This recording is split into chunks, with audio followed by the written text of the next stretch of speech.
While the world fixates on who won the 12-day Israel-Iran war, there's one critical factor 99% of people are completely missing. This wasn't a spontaneous conflict. It was a precisely choreographed performance designed to reshape global power dynamics in ways that serve interests far beyond the Middle East. The perfect storm nobody saw coming, the June 2025 Israel-Iran confrontation, didn't emerge from a vacuum. It erupted at the exact moment when multiple global chess pieces aligned to create the perfect opportunity for what intelligence circles quietly call controlled demolition, the systematic destruction of one power structure to benefit another 12. Consider the timing.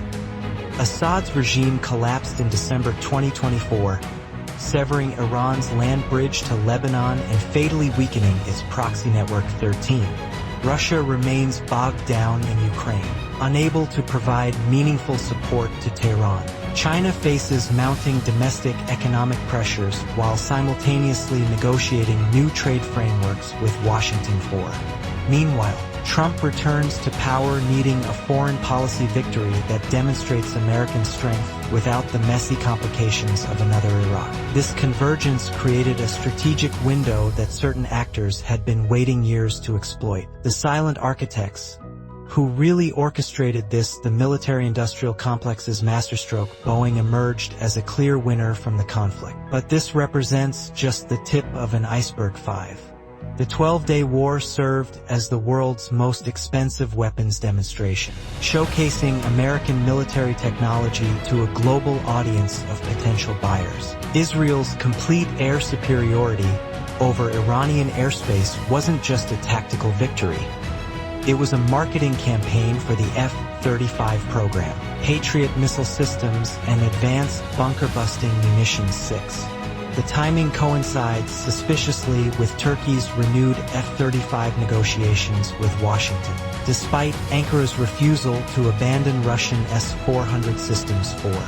The Iran conflict demonstrated exactly what Turkey and dozens of other nations would be missing without full integration into the American weapons ecosystem. The energy manipulation machine. While oil prices surged over 10% during the conflict before unwinding on signs of de-escalation, this volatility pattern reveals a deeper game. 7. The conflict occurred precisely as global energy markets undergo their most significant transition in decades, with traditional producers scrambling to maintain relevance in an increasingly renewable world. Iran's energy infrastructure suffered targeted strikes, including the South Pars gas field, one of the world's largest too. This wasn't coincidental destruction. It was strategic market manipulation designed to benefit specific actors while weakening Iran's long-term energy export capacity. Angola immediately benefited using surging oil prices to avoid IMF borrowing. 4. Russia's Arctic LNG 2 project gained breathing room as global attention focused elsewhere. 4. The geopolitical chess master's hidden moves, China's calculated absence, Beijing's muted response to its supposed ally Iran's bombardment, reveals the most crucial dynamic everyone missed. China signed new trade framework details with the US just as the ceasefire took hold. 4. This wasn't coincidental timing. It was coordinated diplomacy. China benefits from Iran's weakening in multiple ways. Reduced competition for influence in Central Asia, diminished Iranian leverage over Chinese Belt and Road Initiative projects, and most importantly, demonstration that Beijing won't sacrifice its core economic interests for ideological allies. The conflict sent a clear signal to other nations about the limits of Chinese security guarantees. Russia's strategic abandonment, Moscow's inability to meaningfully support Iran during the conflict, exposed the hollowness of the Russia-Iran-China axis that Western analysts have long feared. Russia's Arctic LNG 2 project quietly progressed while global attention focused on the Middle East. 4. Putin's regime benefits from Iran's isolation. eliminating a competitor for influence among anti-Western nations while potentially gaining access to Iranian energy markets at distressed prices. The economic earthquake. Nobody calculated the Reconstruction gold rush. The conflict created approximately $50 billion in infrastructure damage across both countries. But the real story lies in who's positioned to profit from rebuilding. The same military contractors supplying weapons are simultaneously positioned to win reconstruction contracts. A classic example of creative destruction economics. Iranian stock market volatility. Dismissed as mere war jitters, actually represents a systematic devaluation of Iranian assets ahead of potential regime change or major policy shifts for. International investors with advanced knowledge of conflict timing could have positioned themselves for massive gains during the recovery phase. The dollar's stealth victory. Iran's economic isolation strengthens dollar dominance precisely as BRICS nations attempt to create alternative payment systems. The conflict reminded global markets that countries opposing the dollar-based system face catastrophic consequences. A lesson not lost on nations considering financial independence from Washington. The technology transfer operation. Israel's demonstration of air superiority over Iran wasn't just military. It was technological espionage in reverse. Every Iranian air defense system tested, every missile intercepted, every radar installation destroyed, provided invaluable intelligence about Russian and Chinese weapon systems to American and Israeli analysts. 28.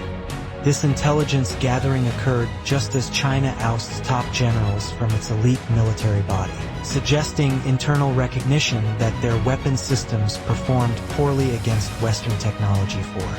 The conflict served as a real-world stress test of the military balance between Western and Eastern weapon systems, providing data worth billions in future military planning. The proxy networks controlled demolition. Hezbollah's calculated silence. The most telling aspect of the 12-day war was what didn't happen. Hezbollah fired 0 rockets at Israel 6. This represents the death of Iran's proxy strategy, but not through military defeat, through strategic abandonment. Lebanon's economic collapse made Hezbollah's war chest increasingly valuable for domestic control rather than regional projection. The Houthis' minimal involvement despite months of previous aggression suggests coordination with Saudi Arabia, which benefits enormously from Iran's regional weakening. 6. Even Iraqi militias remained largely quiet, indicating that Iranian influence over its proxy network has shifted from command to negotiation. The information warfare dimension. The 12-day marketing campaign, calling it the 12-day war rather than the June crisis or Israel-Iran conflict, reveals sophisticated messaging strategy. The reference to Israel's 1967 Six-Day War was intentional, positioning this conflict as another decisive Israeli victory that reshapes regional order. 56. This messaging served multiple audiences. Israeli voters see Netanyahu as a decisive leader. American voters see Trump as an effective mediator. Global leaders see the consequences of challenging the U.S.-Israeli alliance. The information campaign may prove more valuable than the military campaign in achieving long-term strategic objectives. Historical pattern recognition. The 50-year cycle. The Nixon Doctrine's evolution. The conflict represents the maturation of the Nixon Doctrine, letting regional allies fight America's battles with American weapons. Israel executed what the U.S. military wanted to do for years: destroy Iran's nuclear program without direct American ground involvement, while maintaining plausible deniability about the operation's coordination. 69. This pattern mirrors the 1970s Israeli strike on Iraq's Osirak reactor, but with 21st century complexity. The light footprint American involvement, providing bunker-busting bombs while avoiding ground troops, creates a template for future conflicts with China and Russia. The nuclear non-proliferation scam selective enforcement reveals true priorities. Iran's nuclear program degradation wasn't about preventing proliferation. It was about maintaining the nuclear monopoly of preferred allies. 26.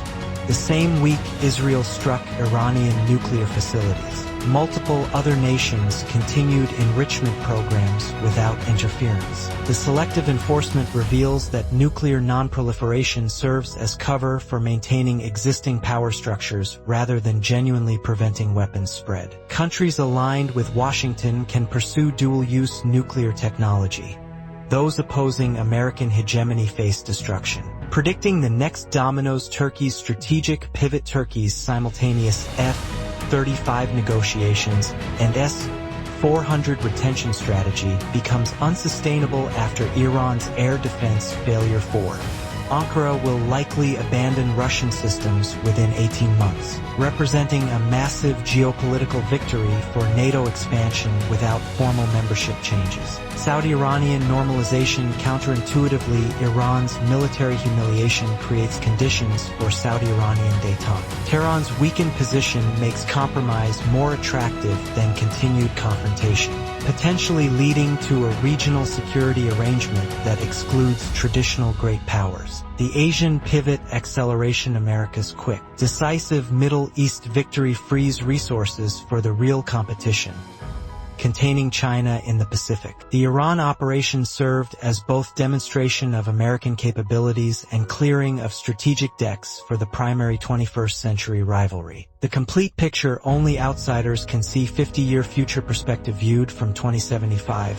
The 12-day Israel-Iran war will be remembered not as a Middle Eastern conflict, but as the moment American global dominance transitioned from hegemonic maintenance to strategic competition management. The conflict demonstrated that Washington could still orchestrate complex international operations while positioning for great power competition. Iran's nuclear program destruction eliminates the last major proliferation threat outside the China-Russia orbit, creating strategic clarity for the coming superpower competition. Regional middle powers learned that neither Beijing nor Moscow will sacrifice their core interests for ideological allies. The reality behind the information smokescreen. The mainstream narrative focuses on Netanyahu's political survival and Trump's diplomatic success, missing the deeper restructuring of global power relationships. The conflict accelerated transitions already underway.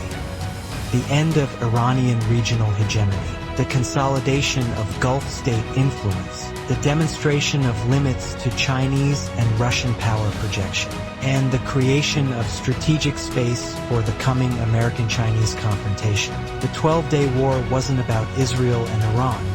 It was about preparing the global chessboard for the 21st century's defining competition. While the world debated winners and losers in the Middle East, the real architects moved pieces for games most observers don't even know are being played. When we flip the lens and examine this conflict from the perspective of long-term strategic competition, the true purpose becomes clear.